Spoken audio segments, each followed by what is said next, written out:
ഞാൻ ഈ വളരെ പ്രധാനപ്പെട്ട ഒരു വാർത്താ സമ്മേളനം രണ്ടാം തവണ ഓഗസ്റ്റ് 7 ഞാൻ നടത്തിയതാണ്. വളരെ പ്രധാനപ്പെട്ടതാണ്. ഇതിപ്പോൾ ഇന്ത്യ മൊത്തം അറിയേണ്ട ഒരു വാർത്തയാണ്. മനസ്സിലായോ? അപ്പം എന്താന്ന് പറഞ്ഞു കഴിഞ്ഞാൽ, തൊടൂര പൈങ്കൾ ഹോസ്പിറ്റൽ, ഇപ്പം നിങ്ങൾ ഛത്തീസ്ഗഡിൽ കുട്ടനാട്ടുകാർ ഉൾപ്പെടെയാണ്, അവിടെ എല്ലാം വലിയ വാർത്തയായി കന്യാസ്ത്രീകൾ.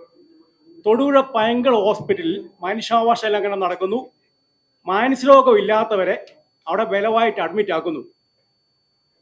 4 പേരാണ് അവിടെ ദുരൂഹം നടന്നത്. ഞാനിത് എങ്ങനെ അറിഞ്ഞതെന്ന് വെച്ചാൽ, ഞാൻ അവിടെ അഡ്മിറ്റ് ആയിട്ടുണ്ട്. കേരള കോൺഗ്രസിന്റെ അധീനം നടക്കുന്ന സ്ഥലമാണ്. ഞാൻ കോൺഗ്രസ് ഇതുള്ളതുകൊണ്ട് ഞങ്ങളെ ഒതുക്കാൻ വേണ്ടി കൊണ്ടിടുന്നതാണ് അവിടെ കൊണ്ടിടുന്നത്. ഞാൻ എൻ്റെ സഹോദരൻ IMA ഇന്ത്യൻ മെഡിക്കൽ അസോസിയേഷൻ്റെ സംസ്ഥാന പ്രസിഡന്റ് ആയതുകൊണ്ട് ഞാൻ രക്ഷപ്പെട്ടു. അദ്ദേഹം ഏക്കാണ്ടിക്കും എല്ലാം കൊടുത്തതിൻ്റെ ലെറ്റർ ഏറ്റവും അവസാനമുണ്ട്. അപ്പം ഇതുക്കുള്ള വിശ്വാസമാണ് എന്നെക്കുറിച്ച്. ഞാൻ ഇവിടുത്തെ ലോ കോളേജിലെ ഇന്ത്യൻ മെഡിക്കൽ അസോസിയേഷൻ്റെ മുൻ സംസ്ഥാന പ്രസിഡന്റ് ഡോക്ടർ PT സെക്രാസ് എൻ്റെ അമ്മായിയുടെ മോനാണ്. അദ്ദേഹം ഏറ്റവും അവസാനമുണ്ട്. തെളിവ് സഹിതമാണ് ഞാൻ അതിനകത്ത് പ്രൊഡ്യൂസ് ചെയ്യുന്നത്.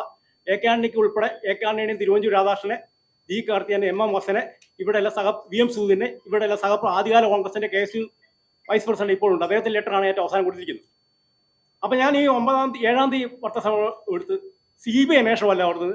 ഇപ്പൊ ഇത് എനിക്ക് കഴിഞ്ഞ ദിവസം ലോ കോളിലെ ഇതില്ലാതെ, കാരണം എനിക്കതൊരു സെമിനാർ വന്നു. അതായത് medical ethics and health law എന്നുള്ളൊരു സെമിനാർ വന്നു. അപ്പം ഞാൻ ഇതിനകത്ത് എൻ്റെ ഈ ഒബ്സർവേഷൻ ഈ പൈങ്കൾ ഹോസ്പിറ്റലിനെ കുറിച്ച് വന്നു. അതാണ് രണ്ടാമത്തത്. അപ്പം അത് പറഞ്ഞ് ഞാൻ ഫേസ്ബുക്കിൽ പോസ്റ്റ് ഇട്ടു. അത് വൈറലായി. അപ്പോഴാണ് പ്രിയ എബ്രാഹാം എന്ന് പറയുന്ന ഒരു കത്തോലിക്ക യുവതി, അവിടെ MSW ആണ്, പുള്ളിക്കാരി ഞെട്ടിക്കുന്ന കുറച്ച് വിവരങ്ങൾ. ഞാൻ 4 മരണം കണ്ടിട്ടുള്ളൂ. പുള്ളിക്കാരി പറയുന്നത് ഒരു ദിവസം 5 മരണം കണ്ടെന്ന് പറഞ്ഞ 5 മരണം. ആരെയും ഏത് സമയത്തും അവിടെ കൊണ്ടിട്ട് ഞാൻ മാനസികരോഗിയായിട്ട് വേണമെങ്കിൽ കൊട്ടേഷൻ കാശ് കൊടുത്താലും കൊല്ലാൻ പറ്റും. ഇതാണ് ആ 2 കന്യാസ്ത്രീ. ഇത് ശരിയാണ്. നിങ്ങൾ പറയാം, കേരളത്തിൽ നടക്കുന്നത് പൈങ്കൾ ഹോസ്പിറ്റൽ, തൊടുപുഴ കത്തോലിക്ക മാനവന്റെ ഉടമസ്ഥയുള്ള പൈങ്കൾ ഹോസ്പിറ്റൽ നടക്കുന്ന ഞെട്ടിക്ക് ഞാൻ അവിടെ കടന്നുകൊണ്ട് പറയുകയാണ്. എന്തുകൊണ്ട് നിങ്ങൾ വാർത്തയാക്കുന്നില്ല? അവിടെ കന്യാസ്ത്രീകൾ അവർ കന്യാസ്ത്രീ കാണിച്ച് തെറ്റാണ്. എന്നിട്ട് അത് വലിയ വാർത്തയാക്കി ചർച്ച നടത്തുന്നത് നിങ്ങൾ ഒന്നുകൊണ്ട് ഇടുന്നില്ല. പിന്നെ വേറൊരു ഞെട്ടിക്കുന്ന സംഭവം എന്ന് പറയുന്നത്, നമ്മുടെ CPM-ന്റെ നേതാവായ MA സഖാവ് ലോറൻസിന്റെ ഭാര്യ ആശാ ലോറൻസിന്റെ അമ്മ അവിടെ ആ ഹോസ്പിറ്റലിന്റെ ഇരയാണ്. പുള്ളിക്കാരിയെ മാനസികരോഗിയായിട്ട്, അത് 4-ാമത്തെ പേജിലുണ്ട്, ചിത്രീകരിച്ചിട്ട് മരണം വരെ അവിടെ ആയിരുന്നു. ലോറൻസിന്റെ ഭാര്യ ആശാ ലോറൻസിന്റെ ഫേസ്ബുക്ക് പോസ്റ്റാണ് 3-4-ാമത്തെ പേജിൽ ഉള്ളത്. നിങ്ങൾ നോക്കിയേ, മോള് പോസ്റ്റ് ഇട്ടിരിക്കുകയാണ് ഈ ആശുപത്രി. അതിനകത്ത് മെയ് വായിക്കാം. എത്ര പേരുടെ ശാപം, കണ്ണുനീര് അവിടുത്തെ കന്യാസ്ത്രീ മേടിച്ചു കൂട്ടുന്നുണ്ട്. കേരളത്തിലെ ഒരു ബിഷപ്പിന്റെ സഹോദരി കന്യാസ്ത്രീ പറഞ്ഞു, അവിടെ ലക്ഷങ്ങൾ കൊടുത്താൽ ആരെയും അഡ്മിറ്റ് ചെയ്യാം. സത്യമായ കാര്യമാണ്. പിന്നെ കൊച്ചിയിലെ ഒരു സീനിയറായ ഡോക്ടർ പറഞ്ഞു, കേരളത്തിലെ നമ്പർ 1 നോട്ടോറിയസ് ഹോസ്പിറ്റലാണ് അവൻ. പിന്നെ കുടുംബ പ്രശ്നം, സ്വത്ത് തീർക്കാൻ വടക്കുന്ന് വരെ അവിടുന്ന് കൊണ്ടിടും. പിന്നെ കേരള ഹൈക്കോർട്ടിലെ KVS കോർപ്പറേഷൻ ഹർജിയിലെ സ്ഥിരം വില്ലനാണ് ഈ ആശുപത്രി.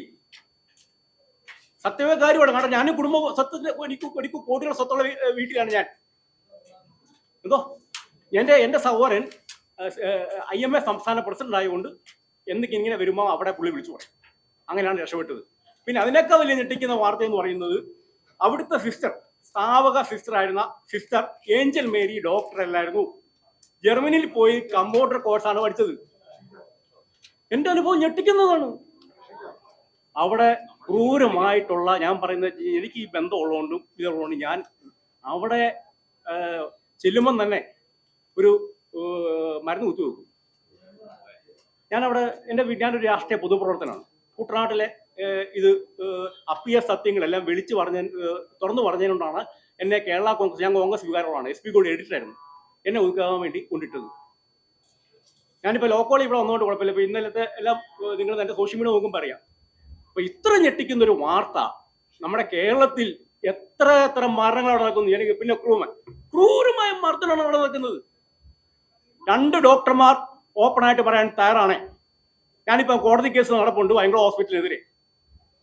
കോടതിയിൽ ഒരു ഡോക്ടർ സാക്ഷി പറയാൻ തയ്യാറാണ്, ഒരു മെയിൽ നേഴ്സ് പറയാൻ തയ്യാറാണ്. ഇപ്പൊ ഈ പ്രിയ എബ്രഹാം എന്നുള്ള സോഷ്യൽ വർക്ക് പുള്ളിക്കാരി തയ്യാറാണ്. പിന്നെ വേറെ പലരും അനുഭവസ്ഥർ പറഞ്ഞുകൊണ്ടിരിക്കുന്നു. ഞാൻ അവിടെ കണ്ടപ്പോൾ ഞാൻ ഒരു നിലമ്പൂർ ഒരു കോൺഗ്രസ്സുകാരൻ, അതും കേരള കോൺഗ്രസ് പറഞ്ഞ് ഉണ്ടാക്കിയിരിക്കുകയാണ്. പിന്നെ കടുത്തുരുത്തിയിലുള്ള ഒരു കോൺഗ്രസ് കുടുംബാംഗം, ഒരു യുവ നേതാവ് അവിടെ ഒന്ന് കിടപ്പുവാണ്.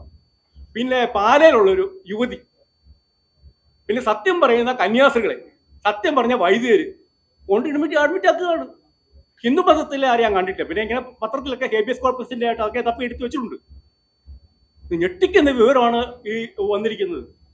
അപ്പൊ അത് എന്തുകൊണ്ട് നിങ്ങൾ വാർത്തയാക്കുന്നില്ല? പിന്നെ എന്നിട്ട് ഈ ലേഖനത്തിൽ പറയുന്നുണ്ട്, ഈ ആശുപത്രിയിലെ കന്യാസ്ത്രീകളെ ക്രൂരതയ്ക്ക് കൂട്ടു നിൽക്കുന്നവരാണ് ആ ആശുപത്രിയുടെ മേലെ ആരെങ്കിലും ബോംബിട്ടിരുന്നെങ്കിൽ എന്ന് എത്ര ഞാൻ ആഗ്രഹിച്ചിട്ടുണ്ടെന്ന് പറഞ്ഞിരിക്കുകയാണ്. അവിടെ ജോലി ചെയ്ത പ്രിയ എബ്രഹാം പറഞ്ഞിരിക്കുകയാണ് ഫേസ്ബുക്കിൽ പരസ്യമായിട്ട്.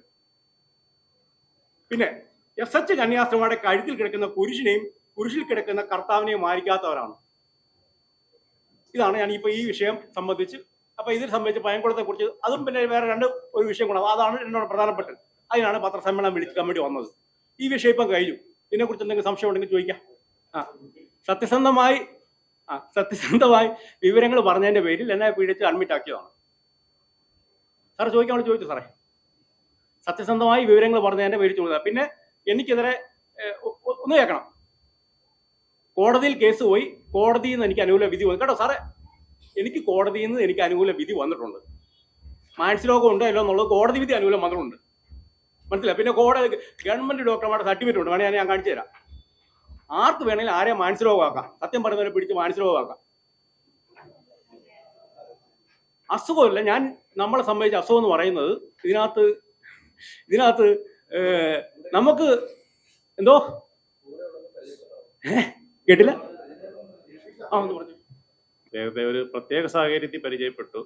സമാന മനസ്കനാണെന്ന് മനസ്സിലായതുകൊണ്ടും 3 times I went to mental hospital. 3 times. Bipolar disorder. അതെങ്ങനെ ഉണ്ടാകുന്നെന്ന് ചോദിച്ചാൽ, അനീതിക്കെതിരെ പ്രതികരിക്കുമ്പോൾ രക്തം ചൂടാവും, തിളയ്ക്കും, പൊട്ടിത്തെറിക്കും. അങ്ങനെ പ്രതികരിച്ച് ആഫീസിനെ കുറിച്ച് ഞാൻ പറയില്ല, കാരണം അത് മുമ്പൊരിക്കാൻ പറഞ്ഞ് എനിക്ക് ആപ്പാവുമെന്ന് എനിക്ക് പേടിയുള്ളതുകൊണ്ട് ഞാനത് അങ്ങോട്ട് കടക്കുന്നില്ല. അനീതിക്കെതിരെ പ്രതികരിക്കുന്നു, അവനെ ഭ്രാന്തനാക്കി മുദ്ര കുത്തുന്നു. കടന്ന ആശുപത്രിയും പറഞ്ഞുതരാം. ശ്രീരാമകൃഷ്ണ മിഷൻ 2003 2003 2005 GG ഹോസ്പിറ്റലില്, 2020 എൻ്റെ നാട്ടില് ചെറിയാൻ വർഗീസ് എന്ന് പറഞ്ഞ ഒരു തന്നെ അരവട്ടനെ മുഴുവട്ടനാക്കുന്നിടത്ത് കൊണ്ട് എന്നെ ഇട്ട് 10 ദിവസം എന്നെ അവിടെ കിടത്തി. എനിക്കറിയില്ല എന്തായിരുന്നു സംഭവിച്ചത്. മറ്റുള്ളിടത്തൊക്കെ 2-3 ദിവസം കൊണ്ടൊന്ന് ഉറക്കം ശരിയാകും, അങ്ങ് പോകുമായിരുന്നു. ഇപ്പോഴും ഞാൻ മരുന്ന് കഴിക്കുകയാണ്. 10 ദിവസം. അവസാനം ആശുപത്രി തല്ലി പൊളിക്കും എന്ന് പറഞ്ഞപ്പോഴാണ് എന്നെ ഡിസ്ചാർജ് ചെയ്തത്. സ്ഥലവും പറഞ്ഞുതരാം. പത്തനംതിട്ട ജില്ലയിലെ തുവയൂർ എന്ന് പറയുന്ന സ്ഥലത്തുള്ള ഒരു ക്രിസ്ത്യൻ മിഷന്റെ ആശുപത്രിയാണ്. പേര് ഞാൻ വേണേ പറഞ്ഞുതരാം. എന്റെ പൊതുപ്രവർത്തനം കണ്ട് ഇഷ്ടപ്പെട്ടാണ് അദ്ദേഹം ബന്ധപ്പെട്ട്. ഈ ബൈപ്പോളാർ മൂഡ് ഡിസോർഡർ ഞാൻ കഴിക്കുന്നില്ല ഇപ്പം. ഇല്ലില്ല, ഞാൻ ഒത്തിരി ഞാനിപ്പോൾ ലോക്കലെ സ്റ്റുഡൻ്റ് ആണ്. ബൈപ്പോളാർ മൂഡ് ഡിസോർഡർ എന്ന ഇഷ്യൂ എന്ന് പറയുന്നത് പ്രിയങ്ക ഗാന്ധിക്കുള്ള ഇഷ്യൂ ആണ്. നിങ്ങൾ വേണമെങ്കിൽ കഴിഞ്ഞ വാർത്താ സമ്മേളനത്തിൽ പ്രിയങ്ക ഗാന്ധിക്കുണ്ട്, ഇന്ദിരാഗാന്ധിക്കുണ്ടായിരുന്നു. മനസ്സിലായി? നിങ്ങളെ സംബന്ധിച്ച് ഞാൻ പറഞ്ഞാൽ ഇത് ഇങ്ങനെ ഒരു സംഭവം നടന്നതായിട്ട് വളരെ ഗൗരവമുള്ള വാർത്തയല്ലേ? ഗൗരവമുള്ള വാർത്തയല്ലേ ഇത്? പത്രക്കാരിങ്ങനെ അത് പറഞ്ഞു, എന്നാൽ ശരി, സത്യം പറയുമ്പോൾ എല്ലാം മാനസികരോഗിയാണെന്ന് മുദ്രകുത്തിയത് ശരിയാണോ? ഒരു അന്വേഷണം മുഖ്യത എന്തുകൊണ്ട് വരുന്നില്ല? പിന്നെ അതിനകത്ത് മറ്റു വിഷയങ്ങൾ പറയുന്നത്, ഇത് ഞാൻ ഇവിടെ വന്ന് കേട്ടോ, ഒന്നും കൂടെ കേൾക്കണം. ഇവിടെ വന്ന് ഇടപെട്ട നാളിതുവരെ ഉള്ള കാര്യങ്ങളാണ് മറ്റു വിഷയങ്ങൾ ഉയർന്നിരിക്കുന്നത്. പിന്നെ ഇന്ത്യൻ മെഡിക്കൽ അവിടുത്തെ മെയിൻ എന്ന് പറയുന്നത് കമ്പൗണ്ടറായിട്ട് ഇതുവരെ ഏഞ്ചൽ മേരി എന്ന സിസ്റ്ററാണ്. MBBS ഡിഗ്രി പുള്ളിക്കാർക്ക് ഇല്ല. അത് പ്രിയ എബ്രഹാം എന്നുള്ള അവിടുത്തെ സോഷ്യൽ വർക്ക് ജോലി ചെയ്ത വ്യക്തിയാണ് പരസ്യമായിട്ട് പറഞ്ഞിരിക്കുന്നത്. പിന്നെ ഇതിനകത്ത് പ്രധാനപ്പെട്ട കാര്യം പറയാൻ വേണ്ടിയാണ് ഞാൻ ഇപ്പൊ ഇതിനകത്ത് വന്നത്. ഞാൻ അറിയാതെ എനിക്ക് ഒരു ഇല്ല, അതല്ല ഏറ്റവും അവസാനം ഞാൻ പറയാം. ഞാനിപ്പോ വാർത്താ സമ്മേളനം വിളിക്കാൻ വന്ന കാരണം പറയാം. എനിക്ക് എൻ്റെ വീട്ടിൽ ഈ വൈദ്യരെല്ലാം കൂടി പാർട്ടിഷൻ പ്രശ്നം ഉണ്ടാക്കിയിരിക്കുകയാണ്. എനിക്ക് നിത്യയിലുള്ള കാശ് തരുന്നില്ല. ഇപ്പൊ ഞാനിപ്പോ മുഖ്യമന്ത്രി എടുത്തും എല്ലാം, അതാണ് ഞാൻ ഇപ്പം പ്രധാനമായിട്ട് വന്നത്. മനസ്സിലായോ? പ്രധാനമായിട്ട് വന്നാൽ കാണുന്നില്ല ഈ നാലാം പേജിൽ പറയുന്ന വ്യക്തിയുണ്ട്. ഞാൻ മുഖ്യമന്ത്രിക്കും ഇവർക്ക് കൊടുക്കണം, എനിക്കിപ്പം മാന്യമായിട്ട് എൻ്റെ പേര് കാണും, അവരെല്ലാം ഇങ്ങനെ ഉദ്ധരിച്ചുകൊണ്ടിരിക്കുകയാണ്. മനസ്സിലായോ?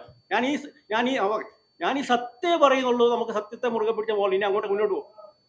എൻ്റെ പേര് കുട്ടനാടാണ്. ഞാനിവിടെ ലോ കോളേജിൽ പഠിക്കുകയാണ്.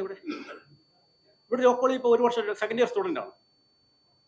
അപ്പം ഒരു മനുഷ്യ പരിഗണന വെച്ച് നമുക്ക് ആരെയും വേണമെങ്കിൽ മുദ്ര കുത്താം. ഇന്ന ആൾ മാനസികയാണ്, സത്യം പറയുന്നവരെ ഇപ്പം മാനസികമാണ്. നമുക്കൊരു മനുഷ്യ പരിഗണന വേണം. അയാൾ പറഞ്ഞത് സത്യമാണോ? അല്ലാതെ ഓക്കെ, താങ്ക് യു സാർ.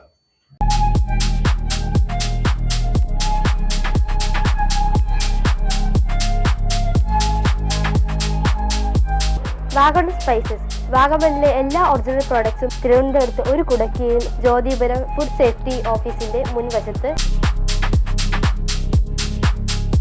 കശുവണ്ടി, കുരുമുളക്, ഗ്രാമ്പു, ഏലക്ക, പട്ട, കാഷ്യൂനട്ട്, നട്ട്സ്, ആൽമണ്ട് എന്നിവയെല്ലാം ഇവിടെ ലഭ്യമാണ്. ഞങ്ങളുടെ സഹോദര സ്ഥാപനം Vagamon spices dry fruits and drinks വാഗമണിൽ ചോറ്റുപാറയിലും ഇപ്പോൾ ആരംഭിച്ചിരിക്കുന്നു.